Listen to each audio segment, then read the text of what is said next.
Kondaveedu ENT హాస్పిటల్లో 79వ ఉచిత medical camp 77వ republic day సందర్భంగా నిర్వహించారు. కొండవీడు ఈఎన్టీ హాస్పిటల్లో తొలుత 77వ గణతంత్ర దినోత్సవ సందర్భంగా మాజీ ఎమ్మెల్యే గోపిరెడ్డి శ్రీనివాసరెడ్డి జాతీయ జెండాను ఆవిష్కరించారు. అనంతరం ఉచిత వైద్య శిబిరాన్ని ప్రారంభించారు. పలువురు వైద్యులు పాల్గొని ఉచిత వైద్య సేవలు అందించారు.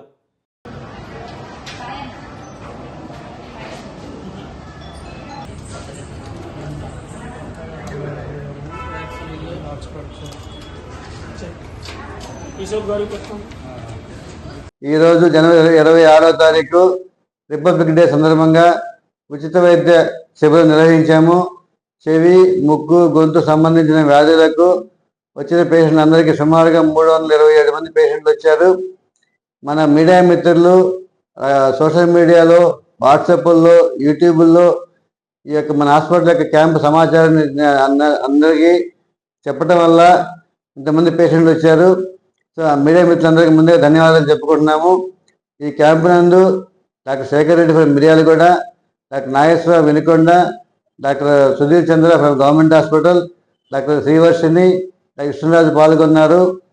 అలానే యాంపిల్ ఫోన్ మల్టీనేషనల్ కంపెనీ వారి ద్వారా చెవిటి పరీక్షలు చేయించాము. అలానే న్యూరో ఈక్విలిబ్రియం అదొక మల్టీనేషనల్ కంపెనీ. ఈ రెండు కూడా మన హాస్పిటల్తో ఎంఓయూలో ఉండి మన హాస్పిటల్లో సర్వీస్ ఇస్తున్నాయి. వాళ్ళ ద్వారా వినికిడి పరీక్షలు మరియు వర్టిగో టెస్టులు జరిపించాము. ఇంత క్యాంపు ఘనంగా సక్సెస్ అవడానికి చాలా కంపెనీలు అంటే ఫార్మసీ కంపెనీలు వాళ్ళ మందులు కూడా ఇచ్చారు. వాళ్ళ మందులు వాళ్ళు సపోర్ట్ చేయబట్టే ఇన్ని సంవత్సరాల నుంచి మనం ఫ్రీగా మందులు పేషెంట్ ఇవ్వగలుగుతున్నాము. ఇదే విధంగా ఈ రకమైన క్యాంపులు భవిష్యత్తులో కూడా మన జాతీయ పర్వదినాలైన independence day, republic day, Gandhi Jayanti ముందు నిర్వహిస్తామని కోరుతున్నాము.